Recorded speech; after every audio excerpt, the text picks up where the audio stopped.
अस्सलाम वालेकुम दोस्तों, वकील टीवी से मैं हूं मियां दाऊद। तहरीक लब्बैक के ऊपर भारतीय फंडिंग का इल्ज़ाम लगाने वाली हुकूमत जो है अब उसकी ख़ुद ऐसी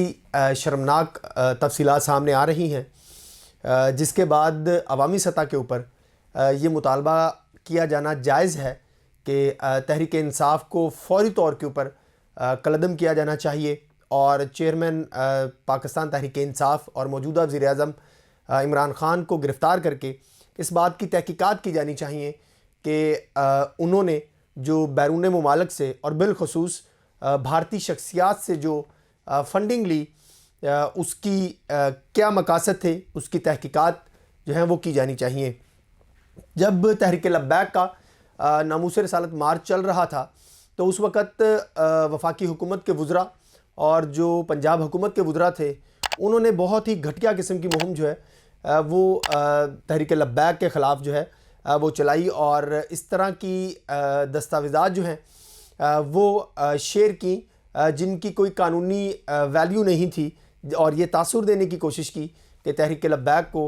जो है वो इंडियन फंडिंग जो है वो की गई है और लिहाजा ये जमात जो है वो कलअदम है और इसके ख़िलाफ़ फिर रियासत का जो बदतरीन जुल्म व सितम था वो तहरीक लब्बैक के मासूम आशिकान रसूल जो थे उनके ऊपर किया गया। नामूस रिसालत मार्च में शरीक ऐसे नौजवान आशिकान रसूल के ऊपर सीधी गोलियां पुलिस की तरफ से और रेंजर्स की तरफ से मुबैना तौर के ऊपर चलाई गई जिनकी वजह से वो आशिकान रसूल जो है वो शहीद हो गए। अब जो तहरीक इंसाफ की आज की ताज़ा तरीन मालूमात सामने आई हैं वो इतनी खौफनाक हैं कि उसके बाद ये तासुर बिल्कुल दुरुस्त साबित होता है कि आखिर वो कौन सी कुव्वतें हैं जिन्होंने तहरीक इंसाफ को माजी में सपोर्ट करते रहे और ताकि इमरान ख़ान की हुकूमत जो है वो पाकिस्तान में बने और फिर अपने मकासद जो हैं वो हासिल किए जाएँ। आज द न्यूज़ में फ़खर दुरानी साहब बड़े इन्वेस्टिगेटिव जर्नलिस्ट हैं, उनकी एक रिपोर्ट पब्लिश हुई है जिसमें उन्होंने ऐसे हक़ाइक़ से पर्दा उठाया है जिसकी वजह से तहरीक इंसाफ जो है वो एक कटहरे में खड़ी हो गई है और फिर इस रिपोर्ट को गुज़श्ता 3 साल में जो होने वाले पाकिस्तान मुखालिफ इक़दामात हैं, इस हुकूमत में होने वाले जो पाकिस्तान मुखालिफ इक़दामात हैं उनके साथ मिलाकर देखा जाए, पढ़ा जाए तो मौलाना फ़ज़लुर रहमान का दावा, मौलाना फ़ज़लुर रहमान के क्लेम जो हैं वो दुरुस्त नज़र आते हैं, उन पर यकीन करने को दिल करता है। आज जो रिपोर्ट सबमिट हुई है उसके मुताबिक तहरीक इंसाफ को मजमूई तौर के ऊपर 14 के करीब बैरून मुल्क के अकाउंट्स थे जिनसे फंडिंग जो है वो की जाती रही है 2009 से लेके अब आज के दिन तक 2018 के इंतखाबात तक, जब तक ये तहरीक इंसाफ जो है वो अपने इक़्तिदार में नहीं आ गई। इन ममालिक में Denmark, Germany, UAE, Switzerland, Sudan, Singapore, New Zealand, Hong Kong, Finland, Austria और सऊदी अरब और इस समेत जो 14 ममालिक हैं वो शामिल हैं। और डेनमार्क और जर्मनी जैसे ममालिक से फंडिंग होना ये सबसे ज़्यादा बतौर मुसलमान जो है वो तशवीशनाक है, क्योंकि डेनमार्क वो मुल्क है जहाँ से अक्सर व बेशतर हम ये सुनते हैं कि वो नबी करीम सल्लल्लाहु अलैहि वसल्लम की शान में गुस्ताखाना कार्टून छापते हैं। वहाँ पर ऐसे इक़दामात किए जाते हैं जिसमें नबी करीम सल्लल्लाहु अलैहि वसल्लम की शान में जो है वो गुस्ताखी का अंसर जो है वो पैदा होता है और फिर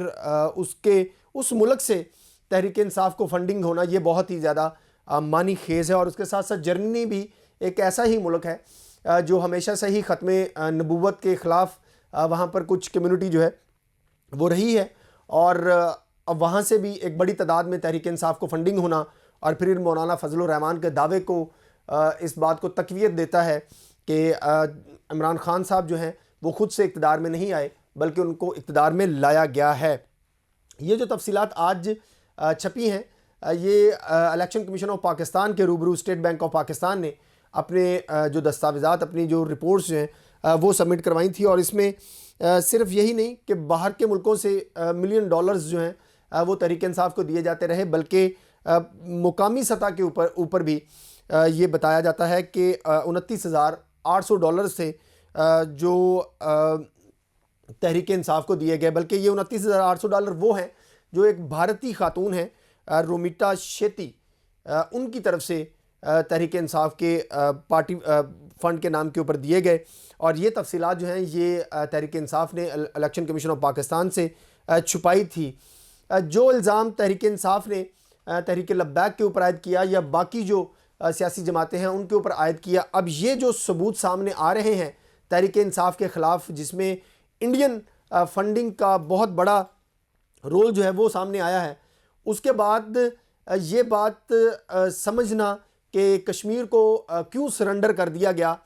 اور پھر کشمیر کو سرنڈر کرنے کے بعد اس کے اوپر رد عمل نہ دینا بلکہ خاموش ہو جانا، بلکہ پوری قوم کو گانے بجانے کی طرف متوجہ کر دینا، اور کشمیر کی پاکستان کی شہرگ سمجھا جاتا تھا، وہ شہرگ کٹنے کے اوپر کوئی بھی عملی رد عمل نہ دینا،